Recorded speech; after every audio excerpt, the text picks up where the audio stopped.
que buena parte del tiempo de estos 20 años en que me he dedicado a la psicología, buena parte de ese tiempo ha sido en calidad de psicoterapeuta.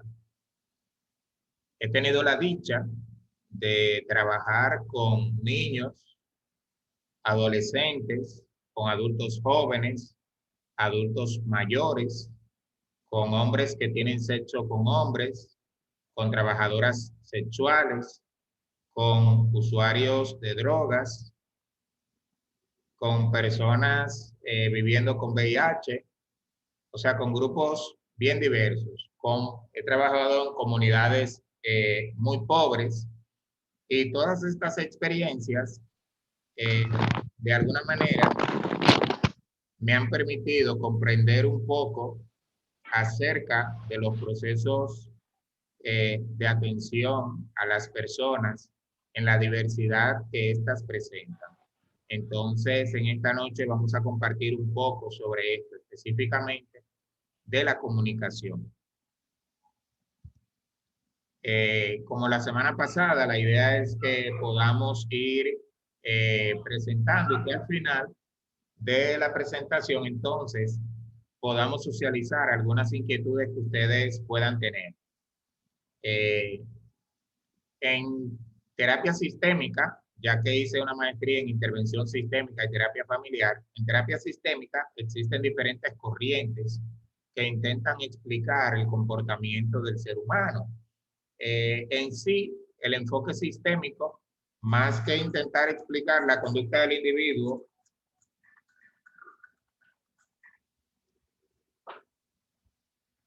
disculpen, esto estaba sonando. En el enfoque sistémico, más que intentar explicar la conducta del individuo a partir de una relación causa-efecto, se intenta explicar la conducta del individuo a partir de la relación sistémica que se produce entre el individuo y los demás miembros de su familia o del grupo en que éste se desenvuelve. En el caso particular de la teoría de la comunicación humana, esta intenta explicar cómo todo comportamiento es una forma de comunicación. Entonces voy a hablar un poco de este enfoque que fue desarrollado por Paul Watzlawick en los años 50, 1950, en esa época, fundamentalmente a partir de unos estudios que se estaban realizando con pacientes esquizofrénicos, pero además que es fruto del seguimiento a unos estudios que venía realizando un investigador, Von Bertalanffy, que hacía estudios acerca de la cibernética de primer y de segundo orden. O sea, que del estudio de la computación, en este caso la cibernética, surge un análisis acerca de cómo los seres humanos nos comunicamos.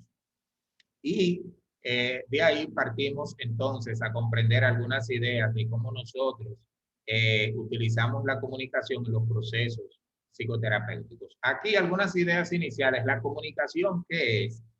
Si bien en la escuela nos enseñan que la comunicación es un proceso y nos dicen muchas cosas acerca de ese proceso, es importante que nosotros comprendamos que realmente la comunicación es básicamente un vehículo.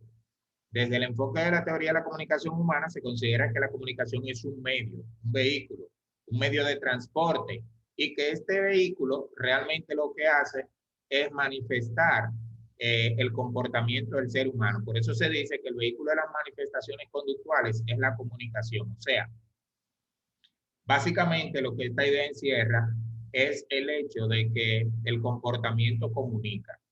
Cada vez que nosotros nos comportamos de un modo particular, estamos comunicando.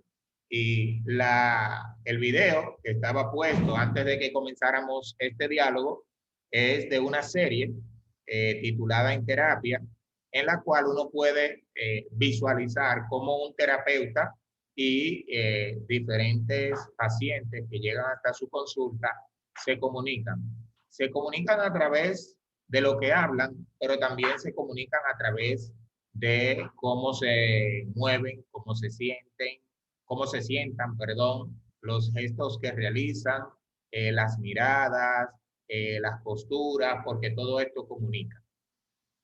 Entonces, el vehículo de las manifestaciones conductuales ciertamente es la comunicación, porque todo comportamiento del ser humano transmite voluntaria o involuntariamente algún mensaje. Paul Watzlawick plantea una idea inicial para que entendamos un poco lo que es la comunicación, y él dice que toda conducta es comunicación. O sea, todo lo que nosotros hacemos o todo lo que aparentemente dejamos de hacer, si es posible dejar de hacer, eso es comunicación. Por ejemplo, cuando una persona ante un mensaje de otro decide callar, el silencio es una forma de comunicación.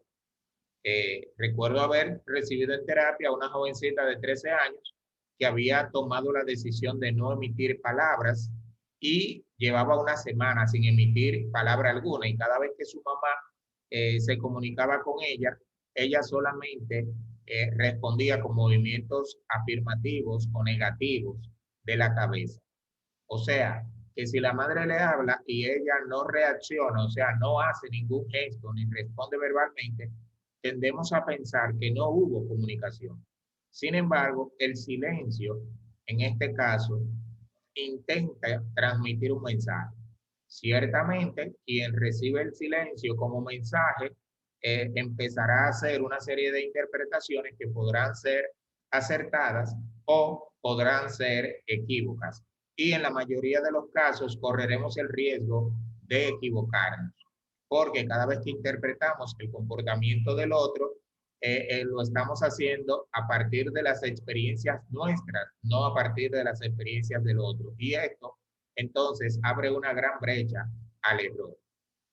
Entonces, toda conducta es comunicación, pero además toda comunicación afecta la conducta. O sea, cada vez que nosotros nos comunicamos de determinada manera, esto va a afectar el modo en que nosotros nos comunicamos. Fíjense, y el modo en que nos comportamos.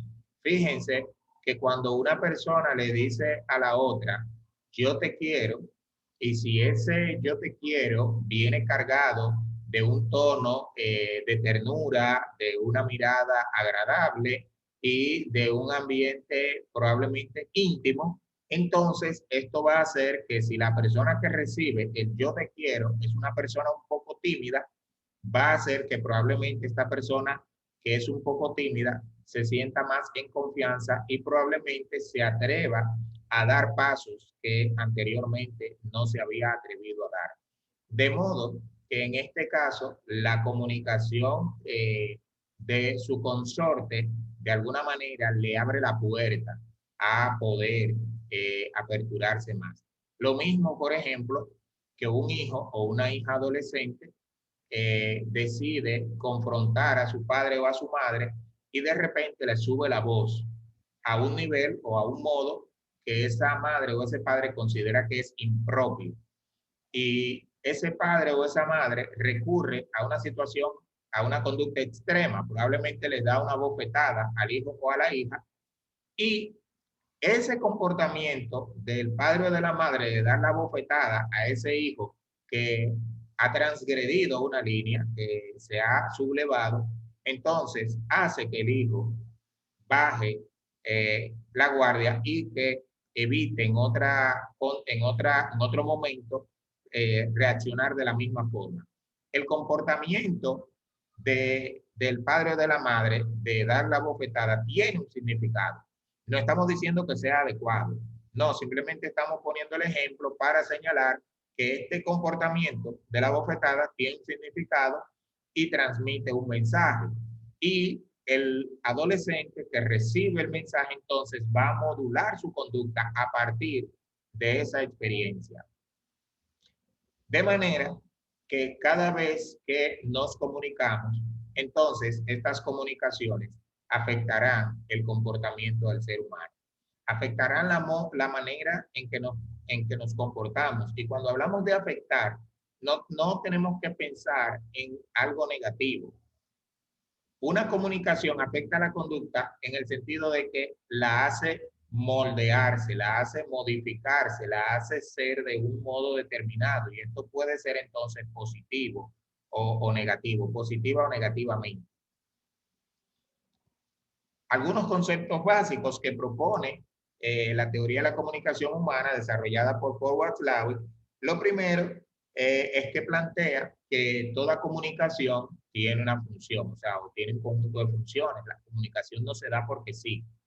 La comunicación ciertamente es un acto o un proceso que se da de manera progresiva a través del tiempo y que se desarrolla, incluso puede ser de manera temporal o atemporal, pero siempre ejerce una serie de funciones. O sea, todo acto comunicativo tendrá unos significados particulares, pero estos significados, según la teoría de la comunicación humana, surgen a partir de la relación que se establece entre los intercomunicantes. O sea, cada vez que una persona se comunica con alguien más, esa comunicación, la transmisión de información, el intercambio de información, tiene una función determinada, pero esta función tendrá significado y valor a partir de la relación que existe entre las dos personas que se están comunicando. No es lo mismo la comunicación entre un empleador y un empleado a la relación, a la comunicación entre un esposo y una esposa. O sea, que aquel hombre que le dice a la mujer, María, pásame un vaso de agua, o ese mensaje de María, pásame un vaso de agua, será distinto si le está diciendo el esposo a si le está diciendo su empleador. Si es el esposo y la esposa no está de acuerdo en que él se lo pida de esa manera, probablemente decida hacer una de varias cosas. Quizás lo ignore porque ya otras veces ella le ha dicho que diga por favor, o quizás le diga cuando tú me digas por favor yo te la traigo, o probablemente haga alguna otra cosa. Sin embargo, si es su empleador, aún a ella le moleste que no le diga por favor, terminará haciéndolo porque el significado de la petición es distinto a partir de la relación de quién está haciendo la solicitud. Entonces la relación determina mucho cuál es la función de los mensajes que estamos comunicando. En los procesos de psicoterapia, ciertamente la comunicación tendrá funciones muy diversas y que entrarán en contexto a partir del llamado enlace terapéutico que se establece en las primeras sesiones. Un concepto fundamental en este enfoque es el concepto de retroalimentación. Debemos pensar que toda comunicación, de alguna manera, pero permite que se produzca un proceso de retroalimentación. Retroalimentamos cada vez que respondemos a la comunicación de otra persona y respondemos siempre que alguien se comunica con nosotros. Siempre respondemos. Si alguien me dice algo y yo guardo silencio, el silencio responde. Si alguien me dice quédate y yo me voy, el comportamiento de irme tiene un significado y ese significado transmite un mensaje. Entonces, siempre comunicamos. No dejamos el espacio sin comunicar. O sea, siempre retroalimentamos. Ahora, ¿qué es retroalimentar? Básicamente, dar una respuesta que va a incidir en el modo en que se comporta el otro. Y se ha planteado que en la psicoterapia, por ejemplo, que es donde se utiliza más o de manera más consciente los procesos de retroalimentación, esta podrá ser positiva o podrá ser negativa. Básicamente, lo que se ha propuesto es que toda retroalimentación que es considerada como positiva se le considera así en el sentido de que promueve o facilita el cambio en las personas. Mientras que aquella que se considera negativa en el sentido de que mantiene el mismo status quo entre las personas. Voy a poner un ejemplo un poquito drástico. Espero que ustedes no estén acudiendo a psicoterapia para que no manipulen a su terapeuta. Imagínense una persona, bueno, me voy fuera del contexto terapéutico, me voy al contexto de los amigos. Imagínense una persona que se acerca a usted y le dice, me siento deprimido, no sé, tengo el ánimo bajo, como que nada tiene sentido. Y usted le dice a esa persona, ay, qué pena, ay, manito, tú no deberías sentirte así, mira, que la vida es tan buena, tú tienes que tener un ánimo positivo. Ese mensaje que le da el amigo, y algunos terapeutas podrían comportarse de este modo, cae dentro de la categoría de lo que podemos definir una retroalimentación negativa. Ese tipo de mensaje probablemente no va a provocar el cambio. El decirle a la persona no te sientas así no va a llevar a que la persona deje de sentirse así. Porque la persona no se siente así porque quiere sentirse así, ni ha elegido sentirse así. Estamos, estamos hablando de procesos inconscientes que muchas veces el individuo no ha determinado. Sin embargo, cuando le decimos no te sientas así, inconscientemente el individuo va a luchar por sentirse más de ese mismo modo, porque se va a sentir incomprendido por nosotros. Pero imagínense a aquel terapeuta loco que cuando la persona dice que se siente deprimido, que está en crisis, que no sabe, que todo parece estar patas arriba, el terapeuta, que es loco, le sale con algo que la persona no se espera. Y el terapeuta le pregunta,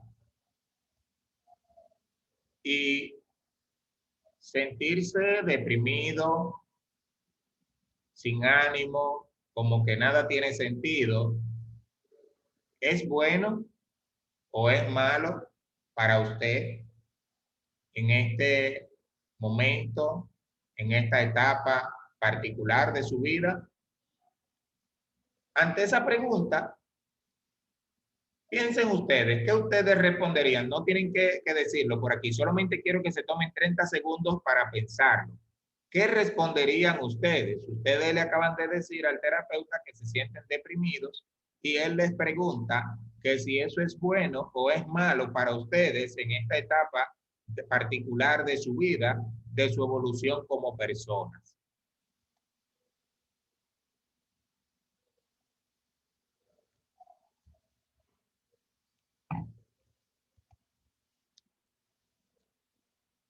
Probablemente muchos digamos, pero ¿cómo que si es mal? ¿Cómo que si es bueno?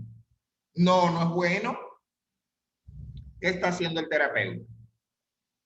Está provocando eh, en ese paciente una reacción que le lleve a distanciarse de esa sensación de depresión, de esa sensación de desaliento, de desánimo, y que la persona sin darse cuenta inconscientemente se revitalice y se distancie de eso, porque al decir no es bueno, no, ¿qué hace? Justamente intenta distanciarse de la sensación que define como de bajo ánimo, de desaliento, de depresión, de crisis.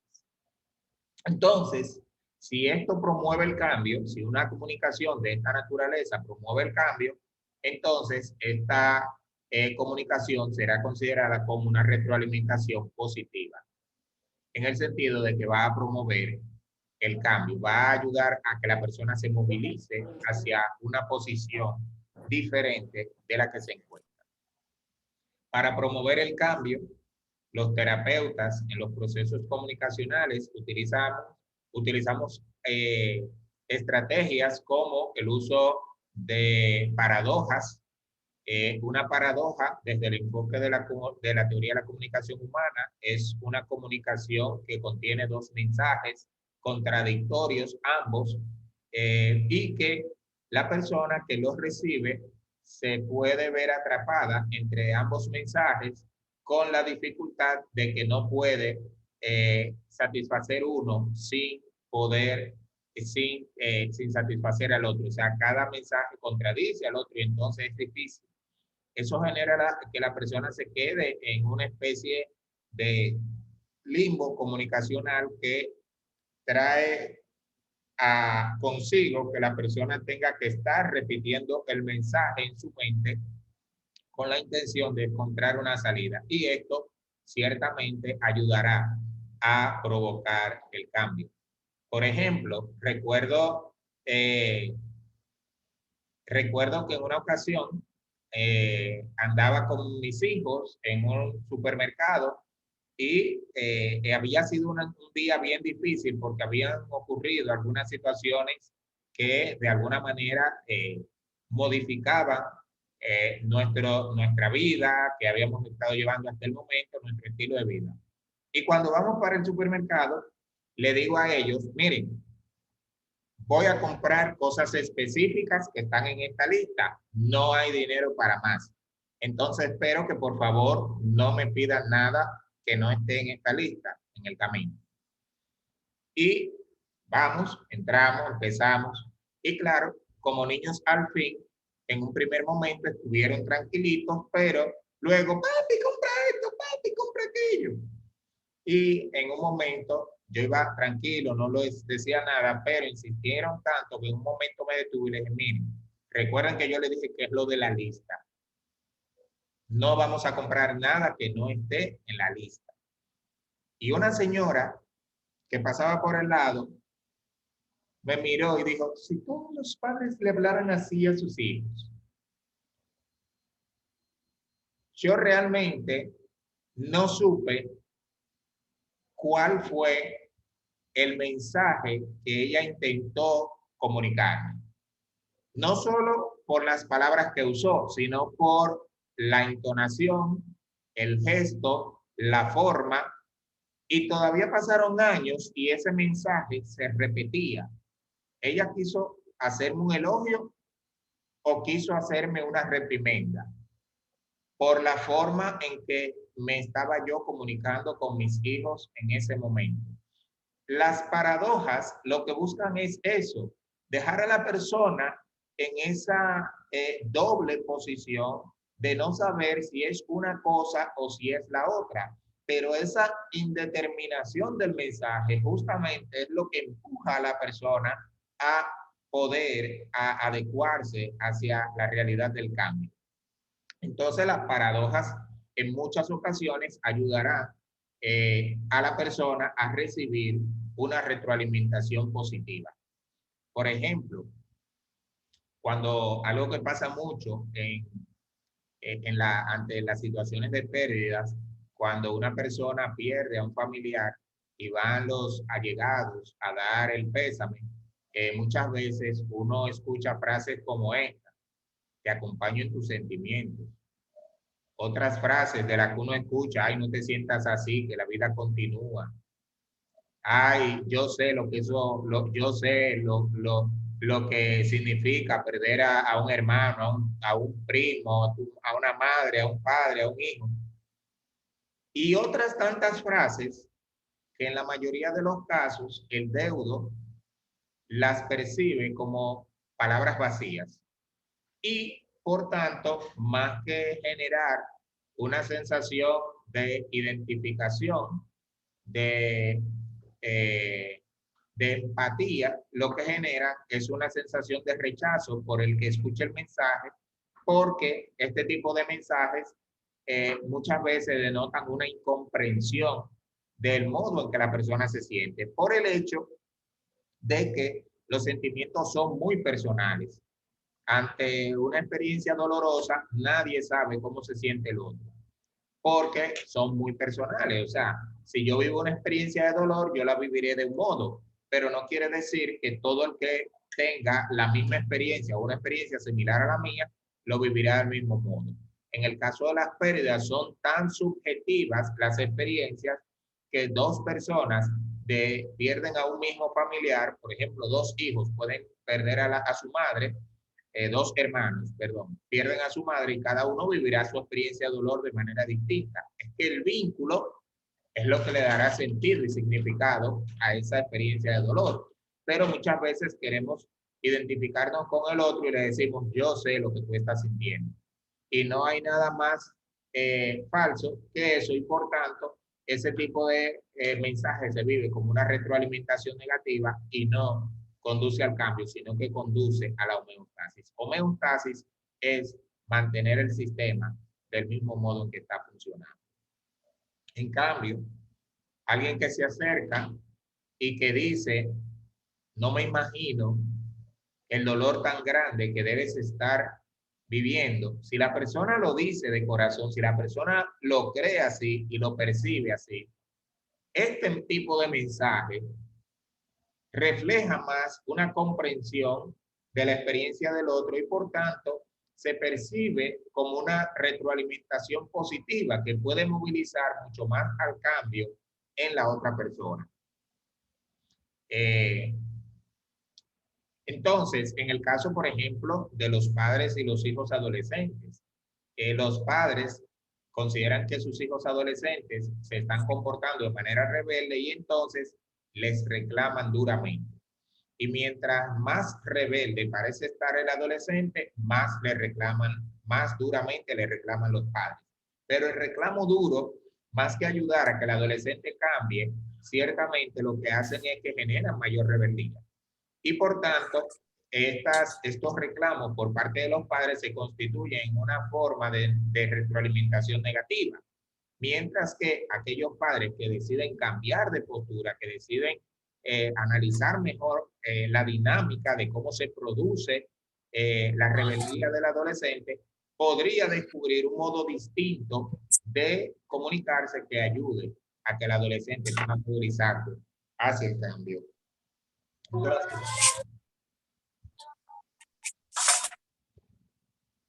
micrófonos, por favor. Esto sería la llamada retroalimentación positiva, a esa que movilizará a las personas hacia el cambio, siempre que el adulto descubra un modo diferente. En el caso de la psicoterapia, ¿qué es lo que hace el terapeuta?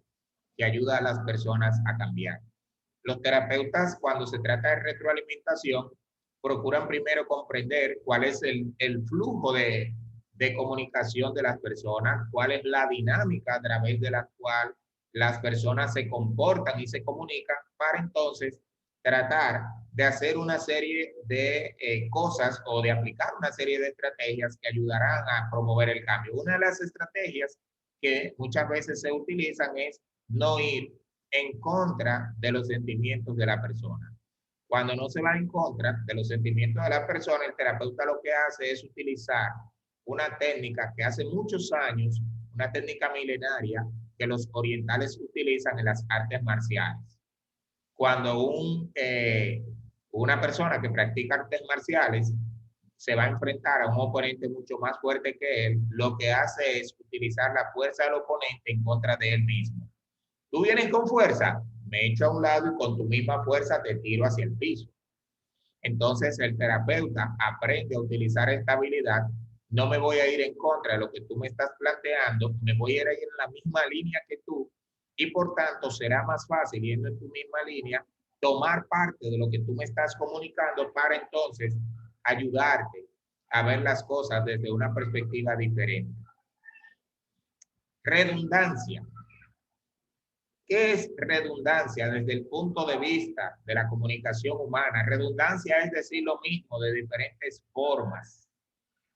Redundancia es que usted le diga a una persona, yo te quiero, pero que su conducta también sea coherente con esas palabras.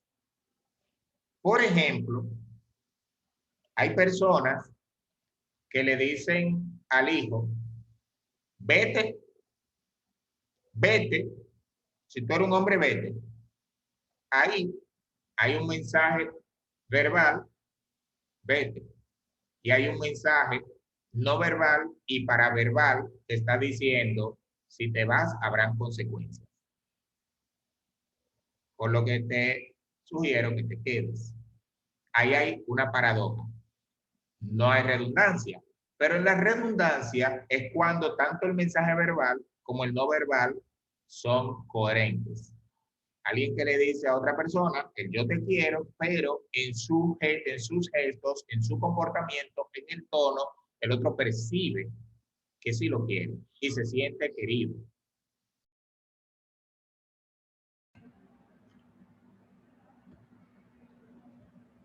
Profesor, no se escucha. No, se cayó la conexión. Ok. Sí, vamos a... Magdalena, ¿dónde estás? Déjame quitarte el host. Estoy por aquí, estoy aquí. Sí, es que te tengo que quitar el host para poder compartir nuevamente. Ya. Ok. Bien, gracias. Entonces, bien, entonces decía, la redundancia es esto, cuando el mensaje se emite de diferentes formas. Por ejemplo, recuerdo que en una ocasión me llama un caballero que estaba en consulta conmigo y me dice, mire doctor, le va a llamar mi pareja. Tuvimos una crisis y ella lo va a llamar. De usted depende que nuestra relación se salve. Tremendo problema. Yo no conozco a la dama, pero según el caballero, de mí dependía que su relación se salve. Cuando la mujer me llama, empieza a comentarme que ella se fue de la casa por una serie de situaciones y que ella estaba algo cansada de eso mismo. Yo le hice una pregunta a ella que les confieso a ustedes que al hacerla sabía que era una redundancia. Yo le pregunté, cuando usted tomó la decisión de irse de la casa, usted lo hizo con el propósito de darle algún escarmiento para que él reflexione, o lo hizo con el propósito de dejarlo de manera definitiva. ¿Por qué les digo que esta pregunta es redundante desde mi punto de vista? Porque si ella no tuviese la intención o la posibilidad, la brecha de volver con él, si la separación, si el retiro de la casa fuese definitivo, no accede a llamar al terapeuta. Difícilmente. Ella decide llamar al terapeuta que está trabajando con él porque en su subconsciente hay una parte de ella que quiere todavía intentar que la relación funcione. Si no fuese así, cuando usted dice que no, no necesita llamar terapeuta. Ya para qué, probablemente diga. Ahora, ¿qué propósito busca una pregunta que resulta ser redundante? Busca justamente traer a la conciencia eso que se encuentra ya en el inconsciente. Busca que las personas asuman un mayor compromiso en las decisiones que están tomando, que sepan que todas las decisiones tienen consecuencias y que las consecuencias pueden ser positivas o pueden ser negativas en función del modo en que se apliquen. Entonces, a veces esa redundancia es necesaria y es conveniente. Por eso, en la consulta, a veces los terapeutas hacen preguntas que parecen innecesarias, que parecen como que sobran, pero ese parecer que sobran es para justamente muchas veces elevar los niveles de conciencia de las personas, de cosas que saben que están ahí, pero que necesitan mejorar. Entonces, Watzlawick propone que la redundancia es pragmática cuando contamos con un monto elevado de conocimientos, unos conocimientos que van a permitir hacer varias cosas con la conducta. Primero, evaluarla. Nosotros evaluamos el comportamiento continuamente a partir de la observación. Nosotros vemos a una persona llegar y por la forma en que la persona camina, si lo hace muy rápido, si lo hace despacio, por la forma en que se sienta, por la forma en que se para o que permanece de pie. Esto, a partir de ahí, estamos interpretando conductas sobre la persona. El hecho de que la persona venga vestida con t-shirt, con camisa, con pantalón jeans, con pantalón de tela, la forma incluso en que vestimos a nivel en sentido general comunica sobre nosotros y continuamente estamos evaluando. Es tanto así que cuando vemos a una persona con tatuaje, inmediatamente nos surgen ideas acerca del tipo de persona que puede ser, a partir de simplemente unos tatuajes que estamos viendo y sin saber en qué época de su vida esa persona pudo haberse tatuado la piel. Y si la persona todavía tiene el interés o no de su tatuaje. Y el hecho de que tenga el interés o no, no sabemos ni siquiera el significado que esto tiene para su vida. De modo que estamos evaluando continuamente. Entonces, la pragmática de la comunicación lo que busca es entender la función del comportamiento. Entonces, esta nos permite evaluar el comportamiento, pero también nos permite modificarlo en el sentido de lo que decíamos al inicio. Toda comunicación afecta a la conducta, entonces la manera en que nos comunicamos afectará el modo en que nos comportemos. O sea, cuando yo me comunico con mis hijos de un modo determinado, esto cambiará el modo en que ellos se comporten. Y finalmente, cuando nosotros utilizamos la redundancia, también podremos, a partir de la evaluación que hagamos de la conducta, hacer una mejor predicción de esta. Finalmente, no es que sea el último concepto, hay más, pero para los fines de esta conversación, Paul Watzlawick y su grupo utiliza el concepto de metacomunicación para referirse al hecho de hablar acerca de la comunicación. Cuando nosotros hablamos acerca de la forma en que nos estamos comunicando, entonces estamos metacomunicando. Meta quiere decir una cosa sobre la otra. Cuando comunicamos acerca de la comunicación, entonces estamos metacomunicando.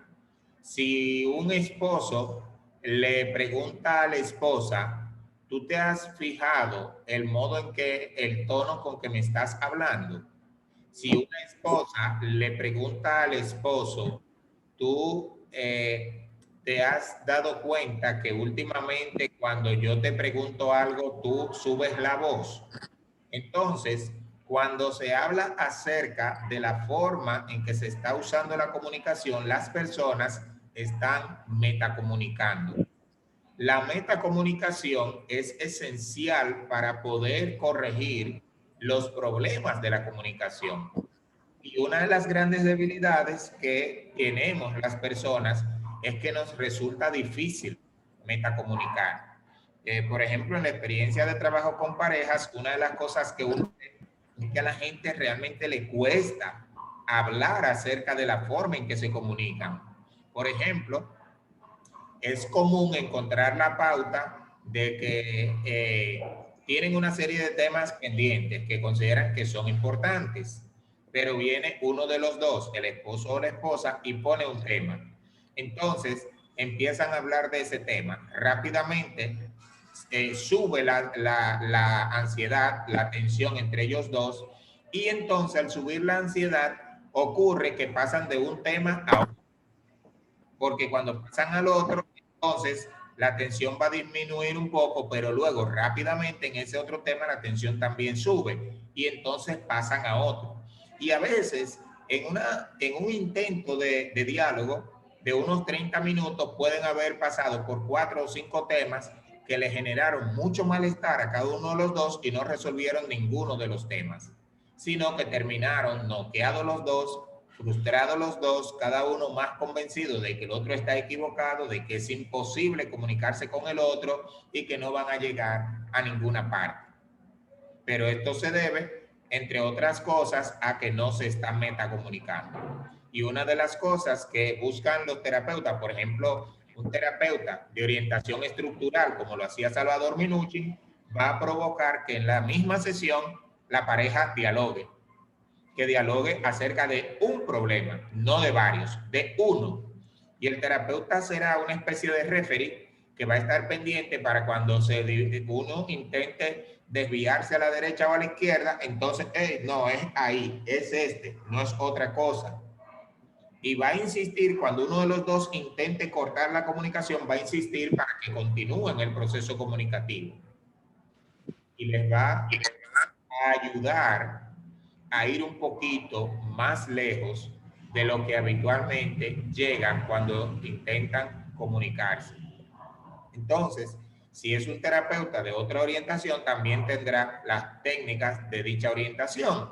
Pero básicamente lo que se busca es que las personas sean conscientes del modo en que se comunican y cómo la ansiedad muchas veces les impide ir más allá en los procesos comunicacionales y distorsiona la forma en que las personas intentan resolver los problemas y por tanto, más que resolverlos, lo que hacen es que los agudizan y los complican. A veces la gente dice, no, en mi casa o en mi pareja no tenemos comunicación. No hay una realidad más falsa que esta expresión porque la comunicación siempre es. Como decíamos al principio, todo acto conductual es realmente un acto comunicativo. Y eso lo dice Paul Watzlawick en su primer axioma de la comunicación que vamos a ver un poquito más adelante. Una de las habilidades que utilizan los terapeutas, además de la redundancia, es ayudar a la gente a metacomunicar. Ahorita, cuando hablaba de retroalimentación, decía que se utiliza las paradojas, pero también para ayudar a retroalimentar positivamente, pero también se utilizan las metáforas. Y una metáfora básicamente es una representación alegórica de algo.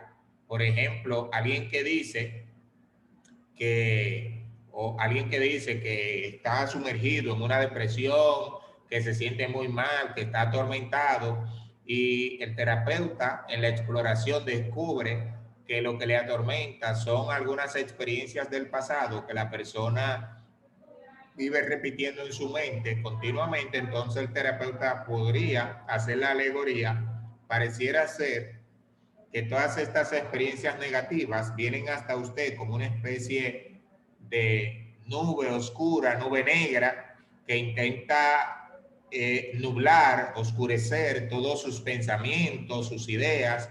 Entonces, lo que hace es intentar darle una representación simbólica a esto que la persona está expresando, e incluso una representación simbólica que tenga cuerpo, para que sea mucho más fácil combatirlo y cambiarlo. Entonces, las metáforas ayudan mucho en los procesos comunicacionales, sobre todo cuando se desea generar una posibilidad de cambio.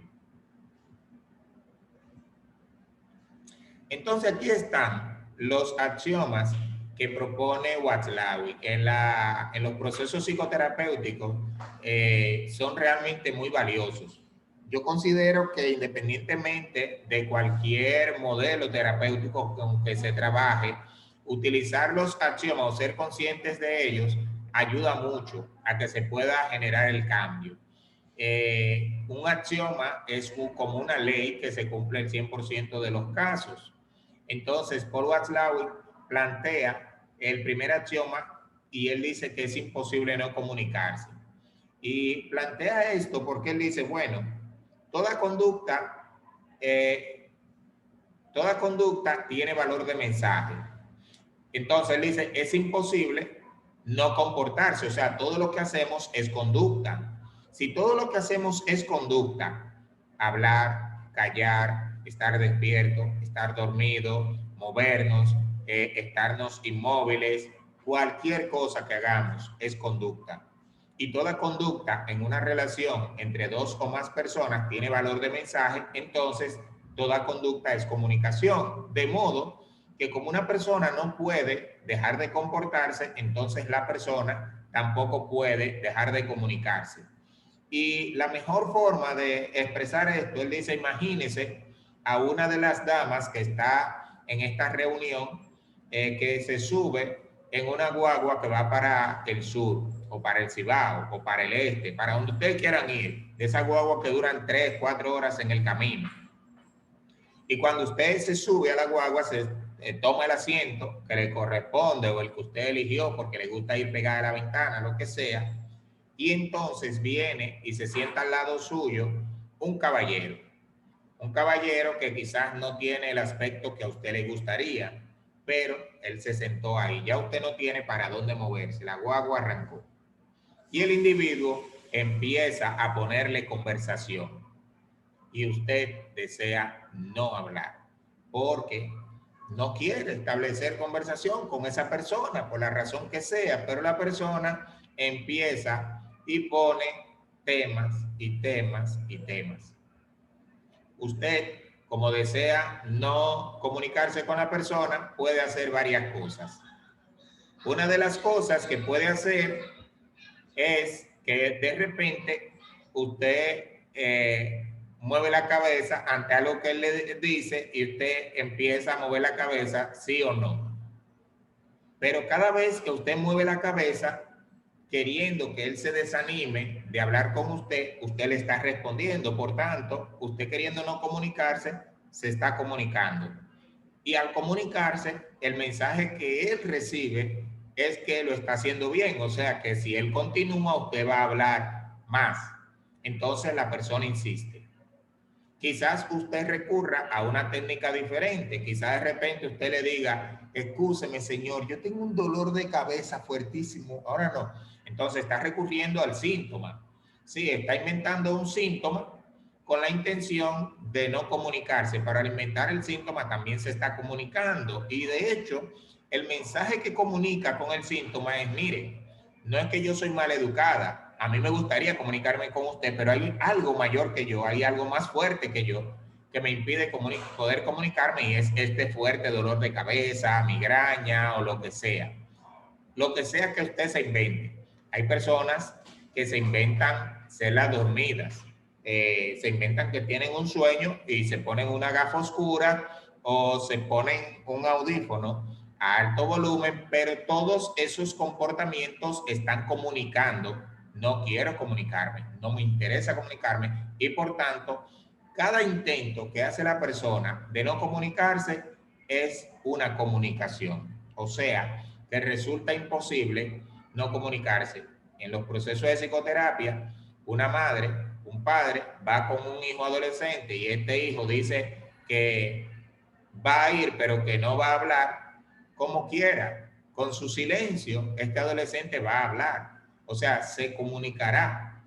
Y a partir de ese silencio, el terapeuta hará inferencias que podrán ser acertadas, podrán ser erradas, pero la comunicación siempre se dará. O sea, que la comunicación es inherente al ser humano. No podemos pensar a un ser humano sin el acto comunicativo.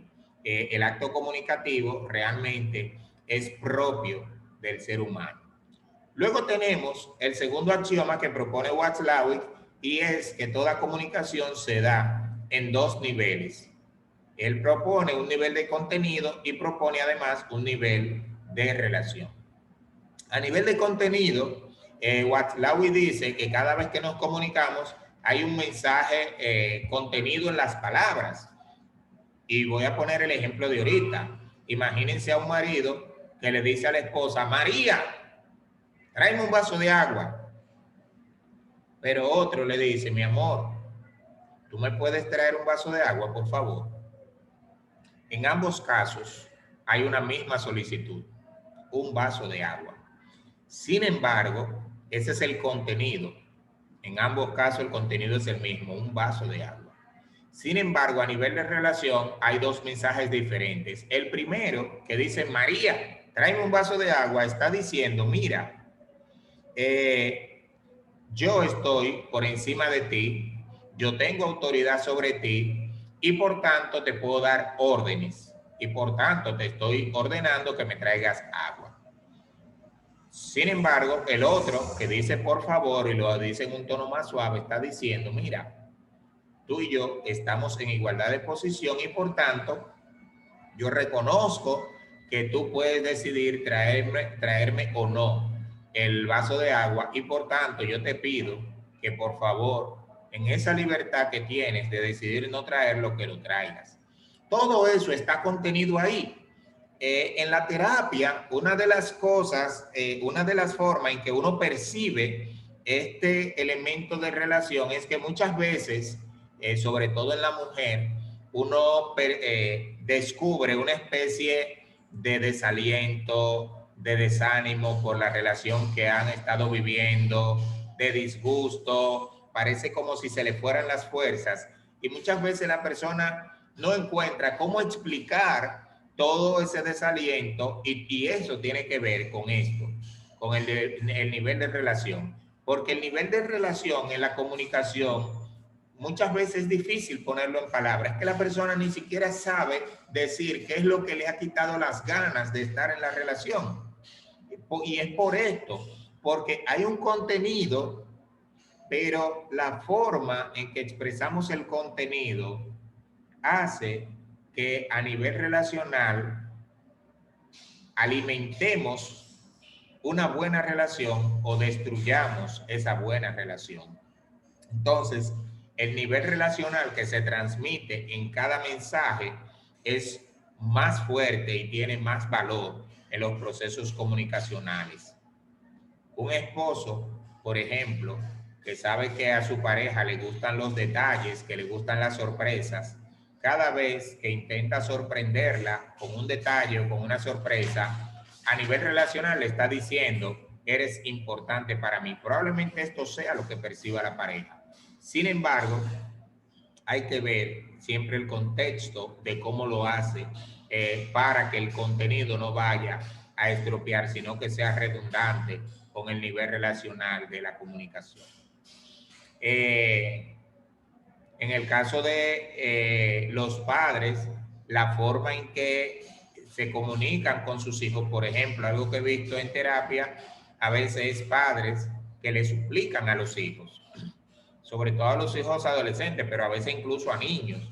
Entonces, un padre que le dice, arregla tu habitación, o sea, y en el tono parece que hay una súplica, parece que el hijo tiene un poder tan grande que la madre debe suplicarle que haga tal o cual cosa. En esos casos, definitivamente, a nivel de contenido está diciendo arregla tu habitación, pero a nivel de relación está diciendo aquí tú eres el jefe y yo te suplico, te pido que si tú quieres, si está dentro de tu magnificencia, de tu voluntad, que lo hagas.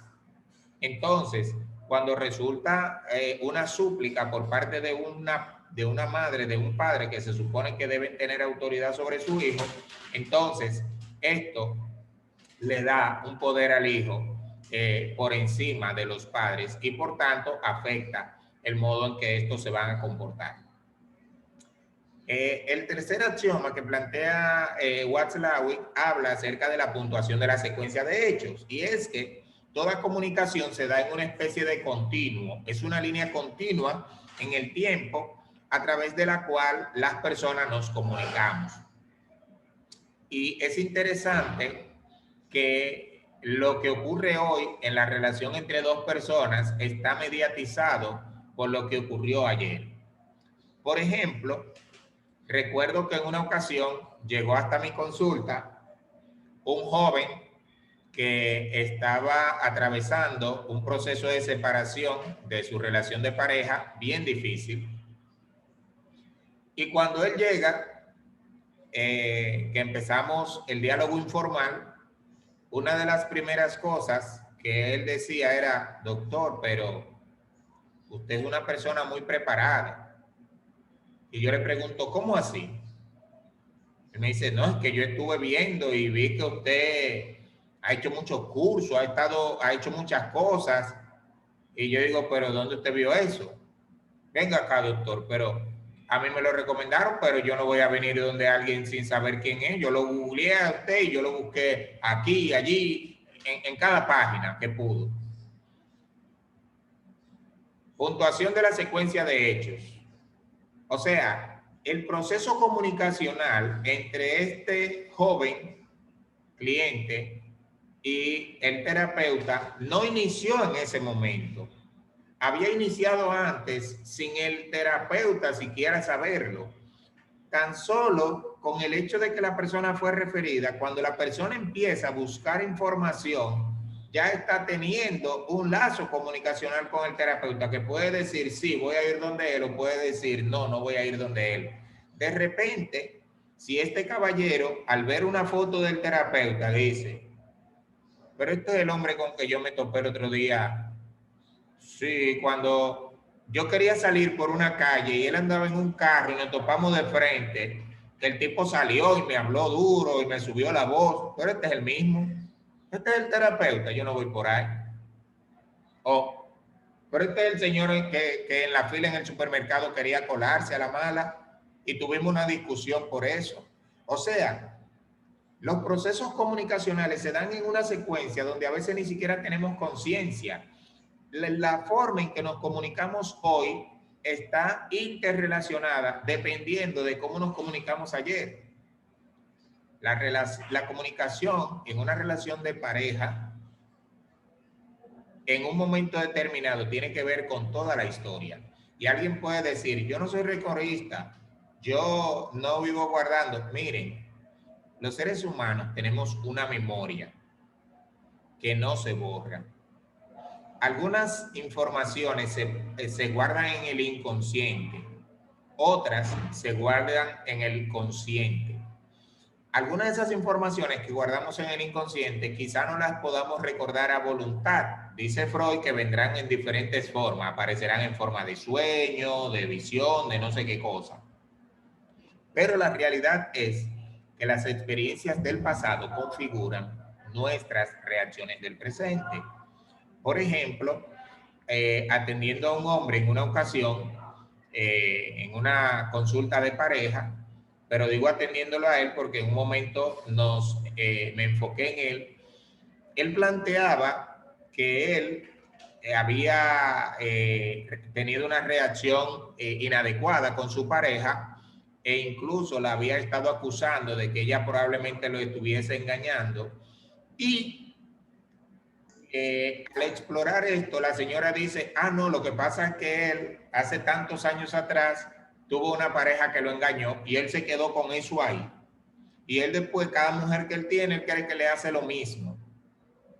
Entonces, este hombre afirma lo que ella dice. O sea, la experiencia para él fue tan poco grata que él, de alguna manera, entiende a partir de ahí que cada persona hará lo mismo. O sea, te voy a mirar a ti en el cuerpo de la otra persona.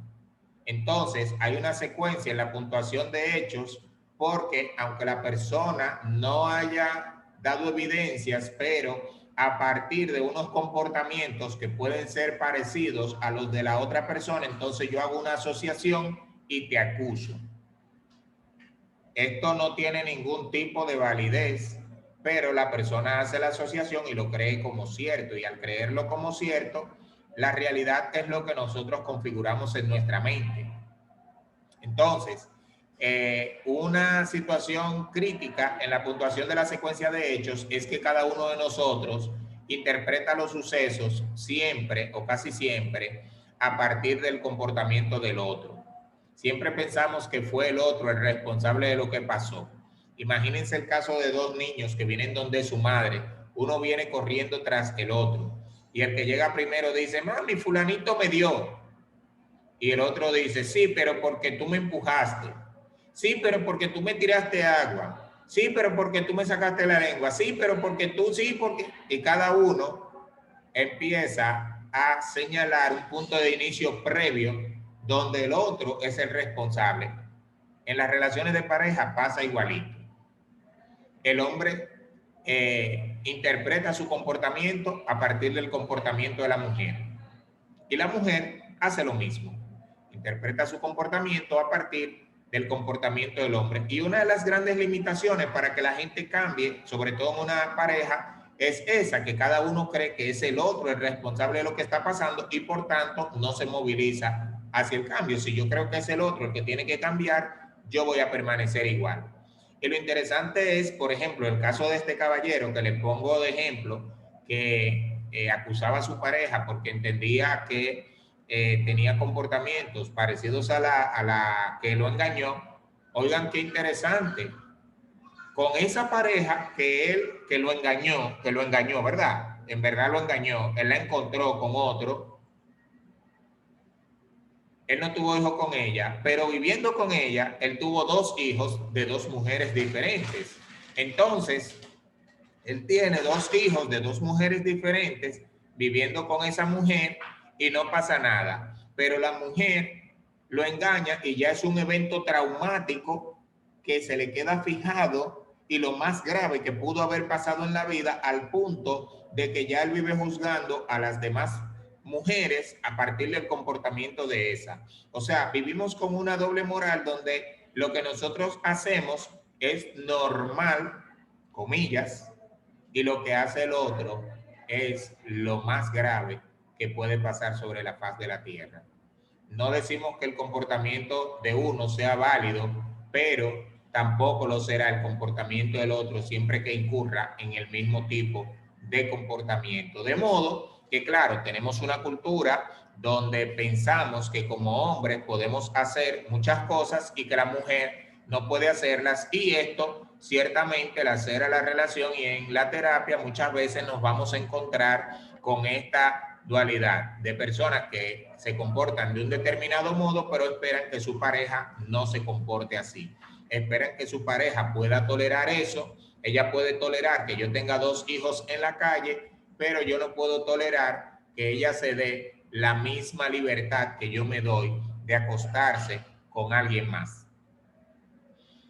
Luego tenemos entonces, además de alguien escribió en el chat la misma, su propia versión de los hechos, y cada uno tiene su propia versión donde el otro es el responsable. La comunicación siempre se produce de 2 formas. Cada vez que nos comunicamos, enviamos 2 mensajes de manera simultánea, un mensaje analógico y un mensaje digital. La comunicación analógica es la comunicación rudimentaria. O sea, nosotros nos comunicamos a través de nuestra conducta. Si yo hago un gesto, si yo apruebo, me dan una bebida, ya sea un té, un remedio, una bebida alcohólica, lo que sea, y yo hago, y me preguntan, ¿está bueno? Sí. Entonces, a nivel digital, las palabras, estoy diciendo que sí, pero a nivel analógico, el gesto de desagrado está diciendo que no. Tanto así, ¿está bueno? Sí. Toma otro poco. No, no, está bien, hoy no, gracias. Entonces, a nivel analógico, estoy diciendo lo contrario. La comunicación analógica es la que se da a través del cuerpo, los gestos, cómo nos sentamos, las miradas, cómo movemos nuestras manos. Por ejemplo, las manos, se ha establecido que las manos y los pies son los 2 principales focos de manifestación de la ansiedad. Cuando una persona está en consulta, una forma de darnos cuenta que la persona está ansiosa es ver qué está haciendo con sus manos y qué está haciendo con sus pies. Cuando los pies están en continuo movimiento o las manos, por lo regular, ahí está la principal señal de ansiedad. En el caso de los terapeutas, imagínense que usted está en consulta con un terapeuta y que mientras usted habla, el terapeuta mueve la cabeza de manera rápida. Pareciera que él le está diciendo, oye, ya termina, yo me quiero ir, por favor, mire, estoy desesperado, ya me tienes, mira.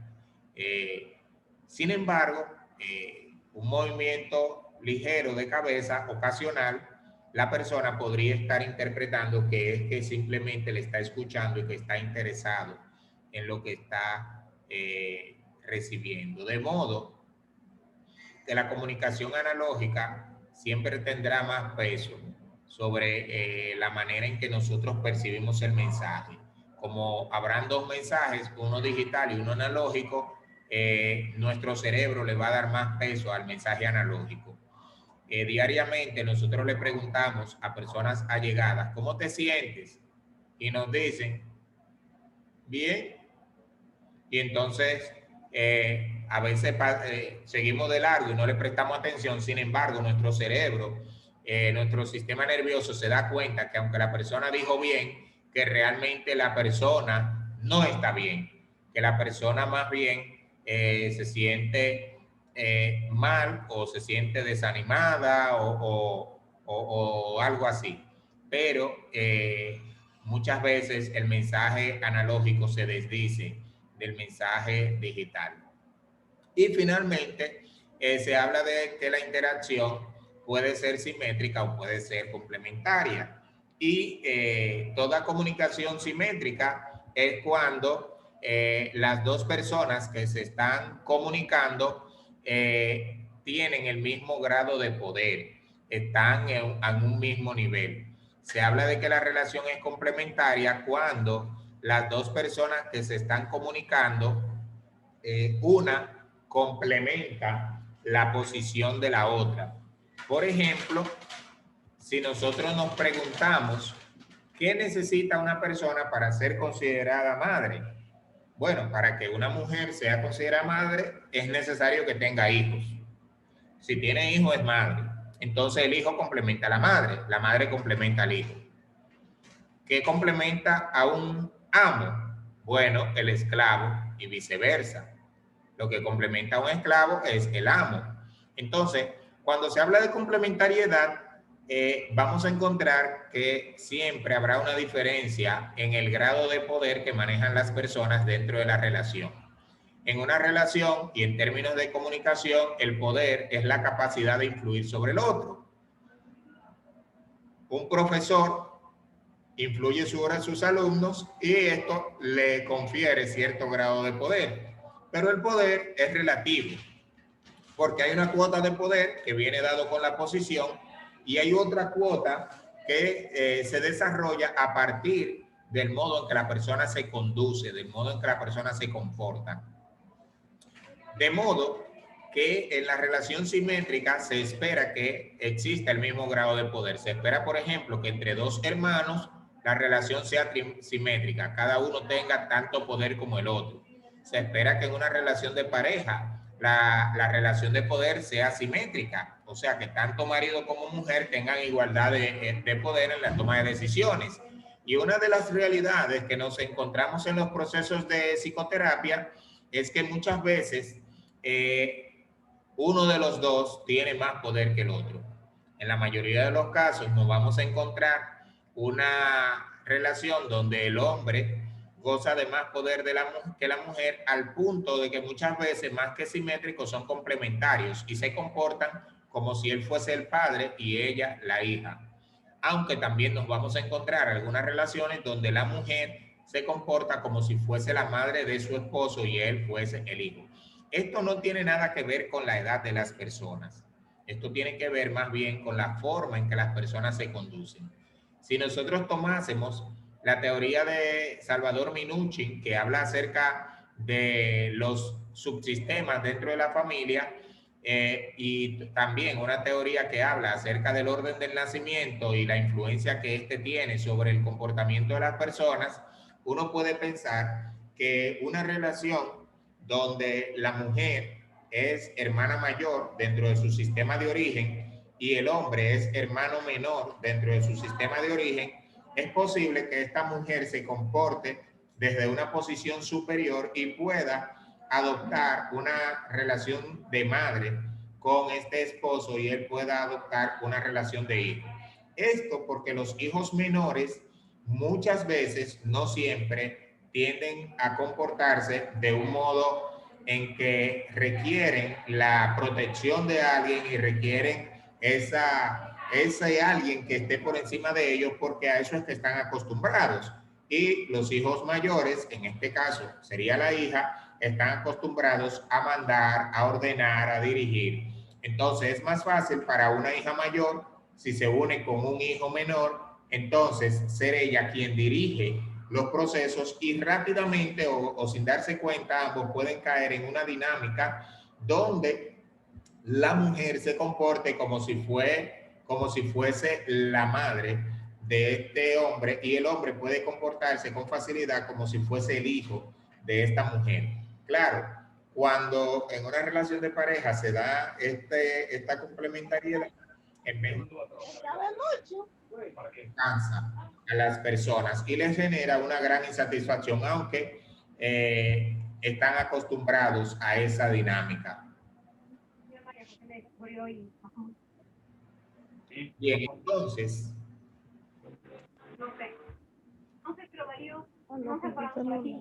Magdalena, los micrófonos, por favor. Se va a volver a... Yo trabajar con él nomás.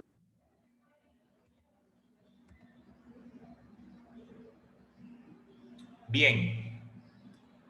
Bien, entonces, un poquito de lo que es la comunicación patológica, de acuerdo a Paul Watzlawick. Cuando él habla de comunicación patológica, básicamente, él intenta hablar de cómo muchas veces nosotros, los seres humanos, intentamos no observar los axiomas de la comunicación, pero esto es imposible, ya que los axiomas son leyes que se cumplen el 100% de las veces. Y este primer axioma, el de la imposibilidad de no comunicarse, se puede manifestar, o sea, la gente puede intentar violentarlos de 4 formas, pero en todas las formas la persona termina comunicándose. Y en el ejemplo que les ponía ahorita, después que ya ustedes se subieron en la guagua y no se pueden cambiar de asiento, y la persona les viene a hablar, ustedes pueden optar solamente, de acuerdo a Watzlawick, solamente pueden optar por 4 tipos de comportamientos, haciendo el intento de no comunicarse, pero siempre se van a comunicar. El primero o uno de ellos, él dice, bueno, usted puede rechazar abiertamente la comunicación. Pues, pero esto muchas veces la gente no lo hace para no parecer maleducado. La mejor forma es decir, caballero, excúseme, mire, a mí no me interesa hablar. Por favor, si usted quiere hablar, busque a alguien más. Entonces, si hace esto, intentando no comunicarse, de hecho ya se comunicó, aunque sea para cortar, pero ya se comunicó y al hacerlo va a generar un clima de tensión y va a ir probablemente incómoda en el camino porque la persona también probablemente la considere maleducada y también vaya incómoda. Entonces el viaje no será del todo grato para usted. Un segundo comportamiento puede ser la aceptación de la comunicación y la aceptación se da, como les decía ahorita, usted empieza dando respuestas muy cortantes, respuestas muy breves o haciendo movimientos ligeros de cabeza, pero cada vez que hace esto se está comunicando. O sea, usted recurre a este mecanismo como intento de desalentar a la persona, pero cada vez que la persona recibe una respuesta, lo que hace es que alienta más su deseo de comunicarse porque usted le está correspondiendo. El tercer intento es el de descalificar la comunicación. Hay personas que cuando el otro empieza a hablarles, entonces responden, pero empiezan a hablar incoherencias, como para parecer una loca o un loco, y que el otro se desanime. Pero al usted hablar incoherencia, también se está comunicando y también va a generar una sensación desagradable para usted misma. Y finalmente, está el síntoma como comunicación. Personas que se ponen los audífonos, personas que fingen estar dormidas, que fingen tener un dolor de cabeza o algo por el estilo. Y claro, las que fingen estar dormidas, probablemente les sobrarán aquellos caballeros tan amables que digan, no, ven, te puedes recostar aquí en mi hombro o en mi pierna, porque he escuchado muchas historias de esas, que esos caballeros tan amables están dispuestos a sacrificarse por esas damas. Entonces, Watzlawick le llama comunicación patológica a esos intentos de no comunicarse y que terminan comunicándose. Patológica por el hecho de que generan muchas veces insatisfacción en la persona. En cuanto al nivel de contenido y a nivel de relación, Watzlawick dice que se pueden dar varias situaciones y que esas situaciones pueden hacer que los participantes en el proceso comunicativo estén en desacuerdo en el contenido, pero también en desacuerdo en la relación. O sea, Ahí está prendido. pueden haber diferentes niveles de acuerdo o de desacuerdo en el contenido y en la relación. Por ejemplo, dos personas pueden estar hablando acerca de pintar la casa y uno de los dos dice, bueno, vamos a pintar la casa de azul. Y la mujer le dice, ay, no, azul. No, pero ¿y qué es esto? Esto es tal cosa. No, vamos a poner un color limoncillo. Y cada uno puede argumentar acerca de por qué un color u otro. O sea, ahí hay un desacuerdo en el contenido. Sin embargo, puede que ese diálogo se dé en un tono agradable, cada uno respetando la posición del otro. Entonces, a nivel de relación, están de acuerdo. O sea, están de acuerdo a nivel de relación en el sentido que cada uno respeta la posición del otro y le hace sentir al otro que su opinión es válida a pesar de no ser compartida. Por ejemplo, hoy mismo yo tenía un diálogo con una colega y en un momento de ese diálogo ella hablaba de cuál era su posición en relación al aborto y al comentar su posición, entonces yo le comenté la mía, o sea, tenemos posiciones diferentes acerca del aborto. Ella está a favor de una postura, mientras que yo estoy a favor de otra postura. Eso es estar en desacuerdo en el contenido. Pero en tanto que pudimos dialogar y exponer nuestras posturas, cada uno respetando la posición del otro, sin cada uno cruzar la línea de atacar a la persona y quedarnos simplemente en el tema, a nivel de relación estuvimos de acuerdo. O sea, en que cada uno pudo respetar y valorar al otro. Entonces, eso es estar de acuerdo a nivel de relación a pesar de que haya diferencias en el contenido. Pero a veces la gente está en desacuerdo en el contenido y también está en desacuerdo en la relación. En el ejemplo que ponía de María, tráeme un vaso de agua.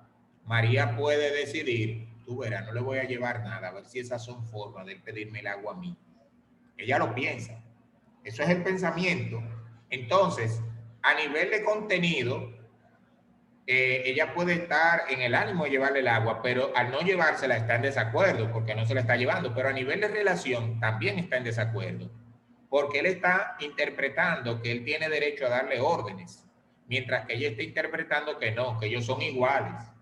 Y entonces a nivel de relación, cuando ella decide no llevarle el agua, es para demostrarle a él que las cosas no son como él dice. De hecho, muchos conflictos dentro de la familia y a veces en las comunidades se dan justamente por estas discrepancias a nivel de relación, que las personas intentan hacer valer su posición solamente para que el otro vea que no es como el otro está pensando. A veces por cuestiones que uno dice tontería.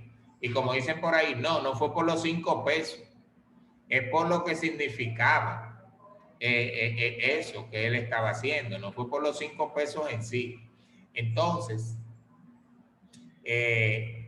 pueden darse estos niveles. Algunos extremos que se presentan aquí, los participantes pueden estar en desacuerdo con el contenido, pero eso no afecta la relación. O sea, dos personas pueden tener posturas muy diferentes sobre una determinada situación. Por ejemplo, una compra que vaya a hacer una pareja, uno de los dos puede pensar que lo mejor es comprarlo al cash, pero el otro piensa que si lo compran al cash se van a descapitalizar y que lo mejor es comprarlo a crédito, pagando una parte y financiando la otra parte.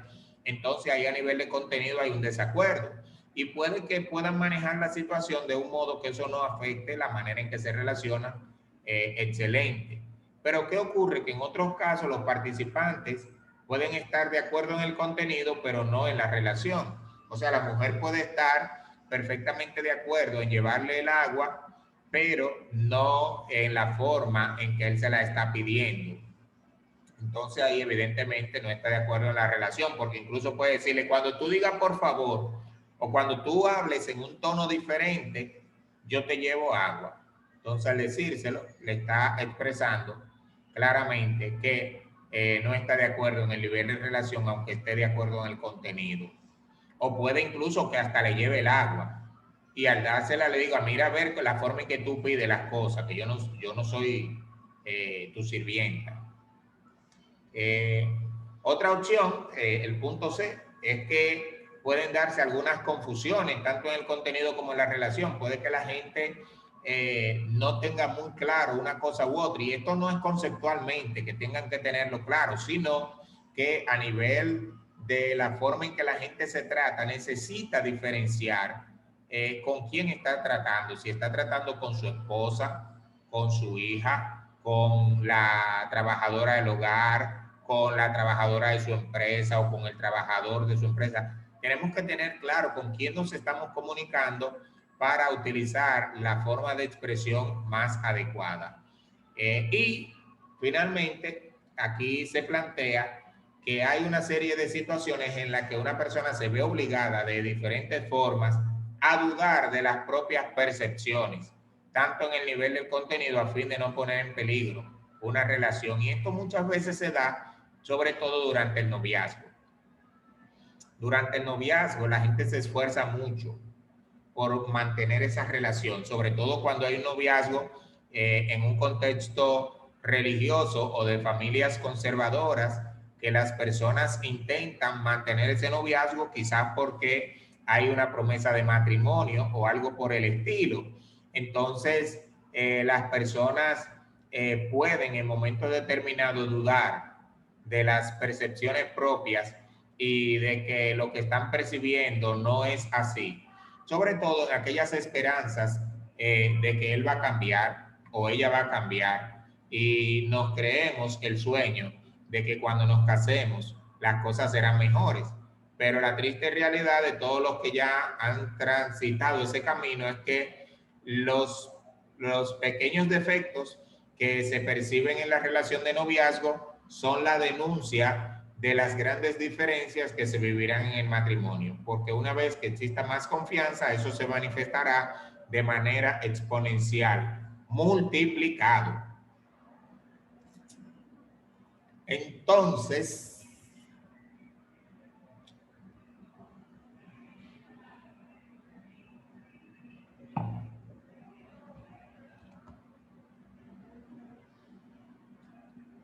pueden darse confusiones entre contenido y relación, y estas confusiones pueden surgir de cualquiera de los dos niveles, tanto del contenido como de la relación. Ocurre que fíjense que aquí habla de la definición del self. Cuando una persona se comunica con otra, no solamente envía un mensaje, sino que establece una definición del otro y de sí mismo. Si yo le pido a una persona, por ejemplo, a uno de mis hijos, fulano, ve a la habitación y tráeme un bolígrafo azul, por favor. A pesar de que estoy haciendo una petición, yo estoy haciendo una definición de quién es él y estoy haciendo una definición de quién soy yo. Ocurre, bueno, un ejemplo interesantísimo. En una ocasión me contacta alguien para ver si yo podía recibir en consulta a una amiga suya y me dice cuál fue la voz de alarma. La voz de alarma es que un grupo de amigas empiezan a planear una salida, y cuando una de ellas le comunica a su pareja que tal día va a ir con las amigas para tal lugar que han planeado este junte, él le dice, tú no vas. Miren qué juego de palabras más simple. Tú no vas. 3 palabras. 3 palabras, 7 letras. Ahora, en ese tú no vas, hay una definición de él y hay una definición de ella. Él está diciendo, yo tengo poder de decidir lo que tú haces y lo que no haces. Yo mando sobre ti. Si ella no reacciona y dice, yo voy.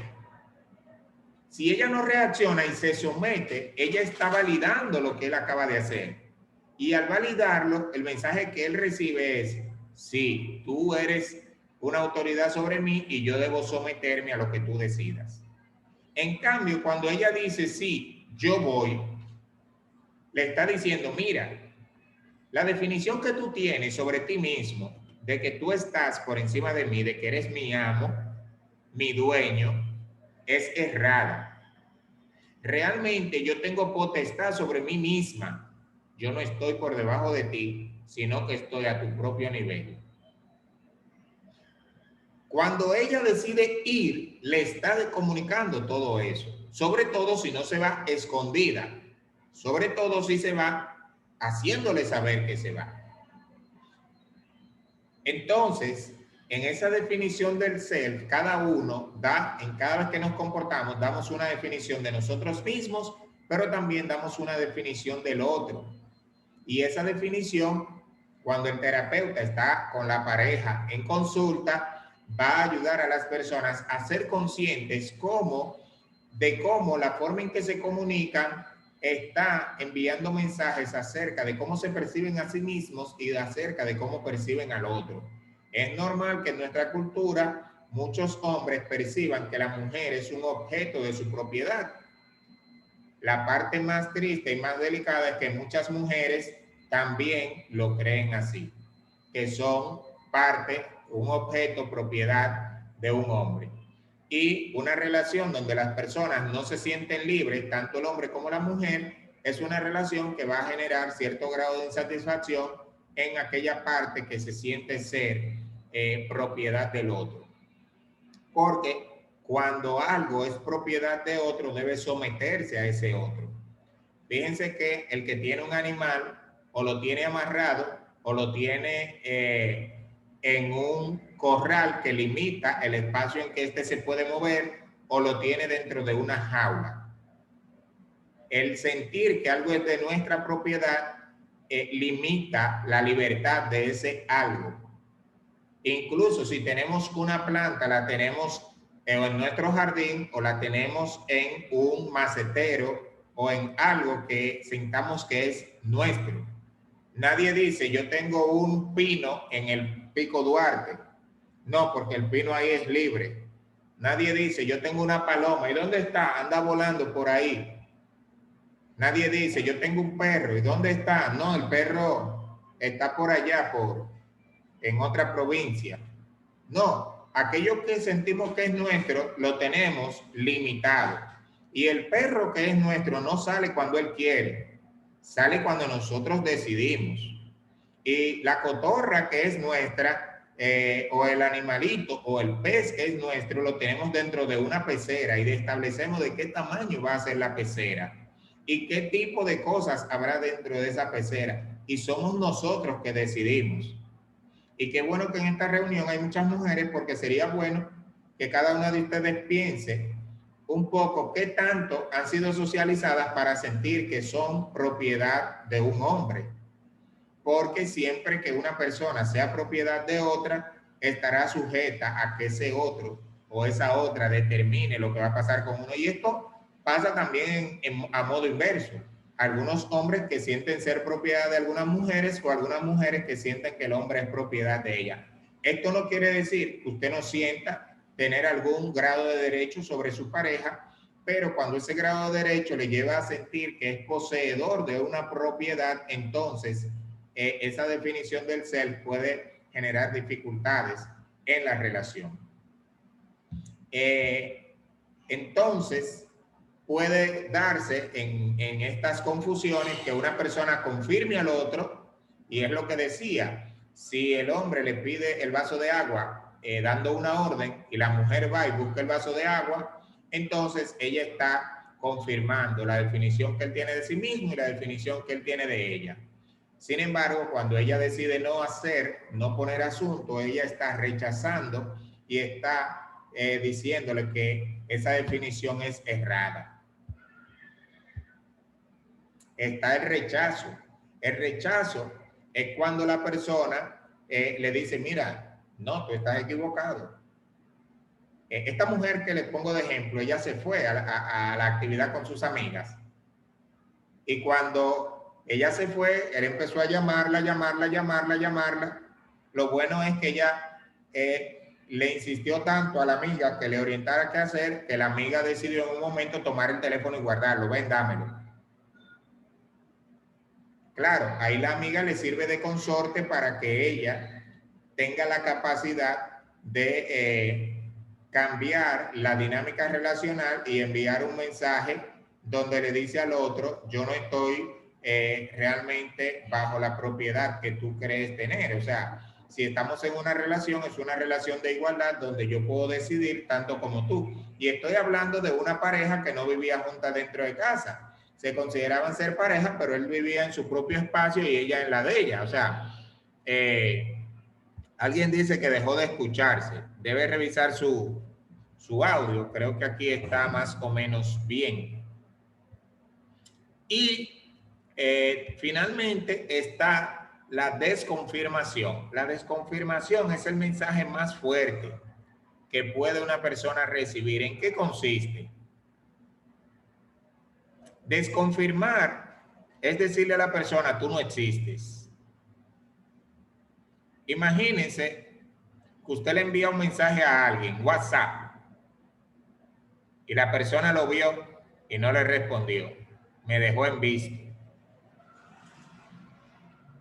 Y usted le escribe un texto, mensaje de texto por teléfono, y la persona lo vio y no respondió.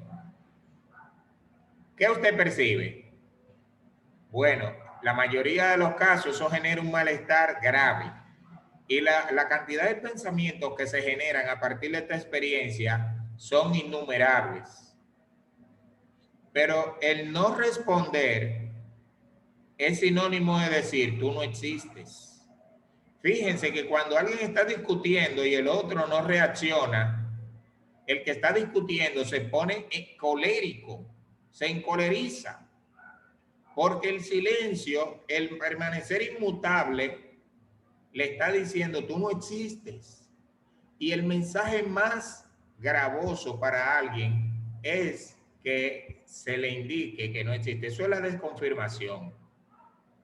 Porque el que rechaza la comunicación simplemente la está confrontando, pero la desconfirmación es confrontando a la persona misma al punto de que le quita toda validez.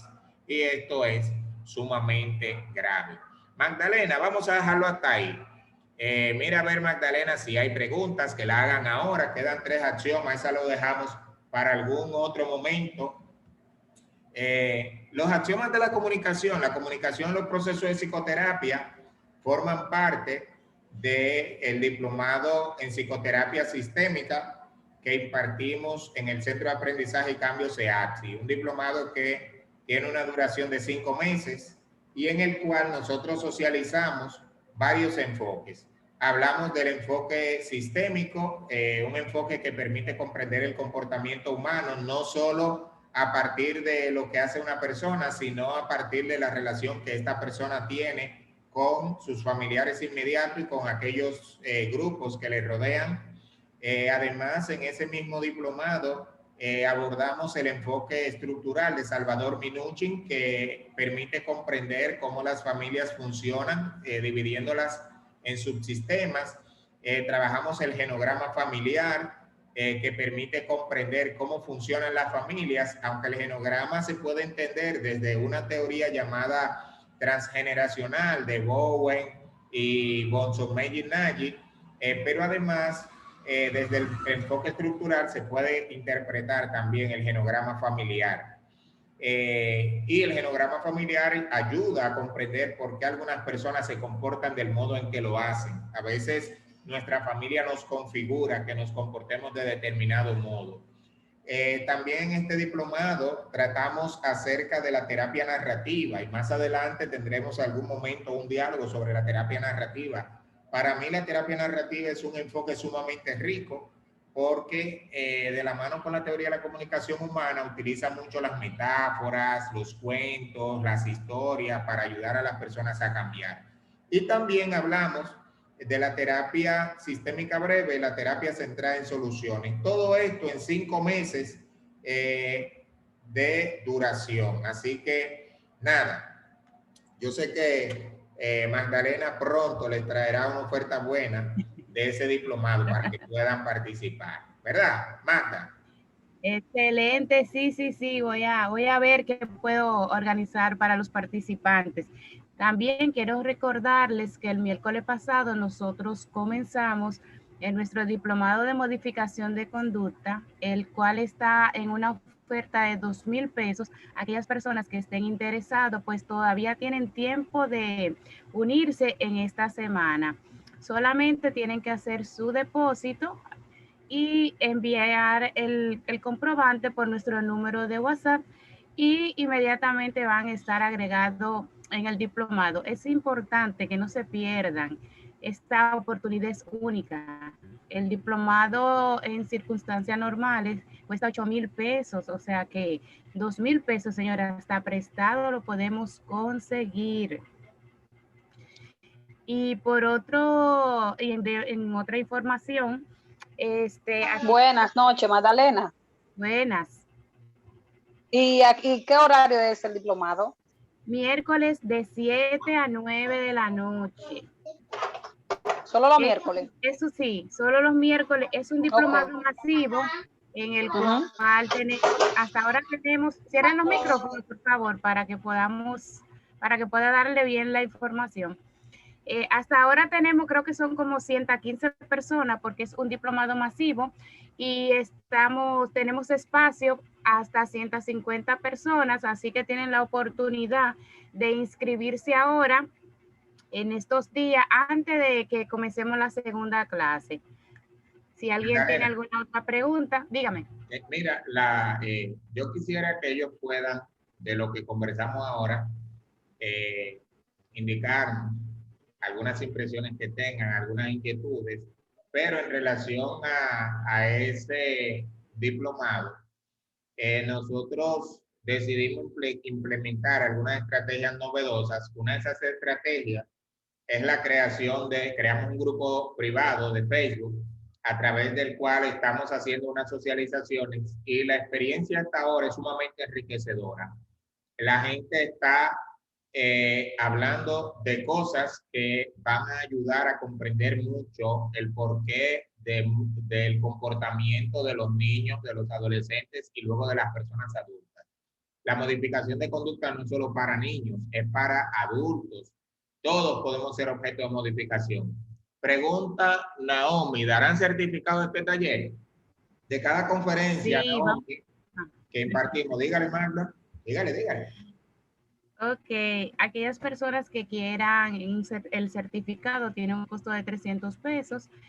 Puede escribirme ya a partir del lunes por el WhatsApp, envía el depósito y yo le hago su diploma o su certificado sin ningún problema. ¿Alguien tiene alguna otra pregunta? Tengo una, Patricio. Sí, dígame, Patricio. La primera es, por ejemplo, ¿qué tiempo dura ahora? Porque, por ejemplo, me enviaron el enlace y yo inmediatamente entré. ¿Qué tiempo dura este de ahora, en el que estamos hablando? Esta es una conferencia por el día de hoy nada más. Nosotros tenemos un programa de conferencias que van a estar todos los domingos del mes de mayo. Y ya para el domingo próximo tenemos otros temas. Todos los sábados, Magdalena. Todos los sábados. Perdón, los sábados. Es que me estoy confundida con los días, todos los sábados, perdón. Entonces ya la semana es la edad, señores. El sábado próximo, ¿cuál es la que nos toca, José? El sábado pasado conversamos sobre las autolesiones. Está grabada, la subimos a nuestro canal de YouTube. El sábado próximo estará la licenciada Claribel Rosa, que es psicóloga clínica y lleva ya como 12, 13 años al frente del Albergue Nacional, que es una escuela para niños con discapacidad. Ella va a estar hablando acerca del cuidado de los cuidadores en las familias que tienen algún miembro con discapacidad. El cuidado de los cuidadores. O sea, ese familiar, madre, padre, abuelo, que muchas veces está al cuidado de ese niño que presenta alguna situación de discapacidad, cómo esa persona muchas veces se sobrecarga de estrés y necesita una serie de cuidados. Entonces, Claribel Rosa va a hablar de eso. El sábado 22, la licenciada Lady Francisco, también psicóloga clínica y que lleva ya unos buenos añitos trabajando como terapeuta familiar, va a hablar acerca de las separaciones saludables, cómo manejar los procesos de separación y divorcio de modo que afecten de la menor manera posible a los hijos. Muchos padres, muchas parejas se divorcian y los hijos de por medio lo hacen de una manera poco saludable y les afecta mucho. Entonces el 22 Lady va a hablar de esto y el sábado 29 tendremos a la licenciada Joanny del Rosario, que estará hablando de la psicoterapia del duelo. Si bien el duelo es una reacción normal ante la pérdida de algo o de alguien, pero hay momentos en que la psicoterapia puede ayudar a las personas. La página se llama, el canal de YouTube, Aprendizaje y Cambio. Aprendizaje y Cambio es el canal de YouTube.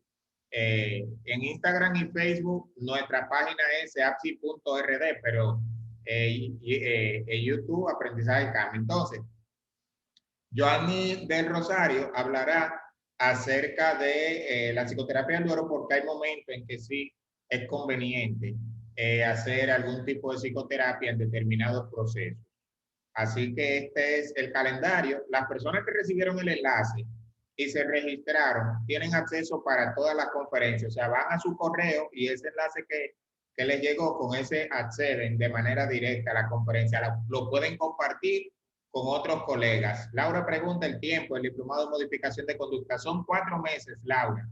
4 meses de aprendizaje intensivo. O sea, lo que hacemos en ese diplomado, más que discutir teorías, es discutir experiencias. Hay una teoría que es esencial verlas, pero la parte más importante es aterrizar toda esa teoría y mirarla desde el día a día, desde nuestra vida. Y eso es lo que hacemos en ese diplomado. Así también el diplomado de psicoterapia. Ayudamos a la gente a mirar la psicoterapia como parte de la vida. Así que de mi parte, muy buenas noches. Gracias por acompañarnos. Me siento elogiado de la presencia de cada uno de ustedes. Así que, Magda, chao, chao, queridas. Ok, pues ya para terminar, Gaudí preguntó que si había que pagar todo el dinero completo en lo que es el diplomado.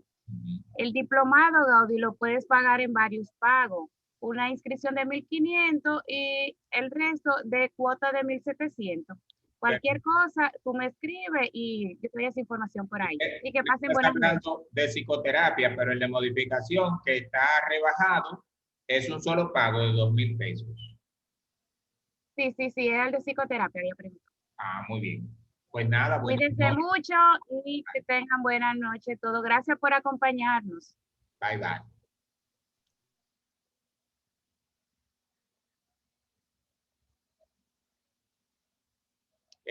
Anthony, puede escribir al 809-869-5755.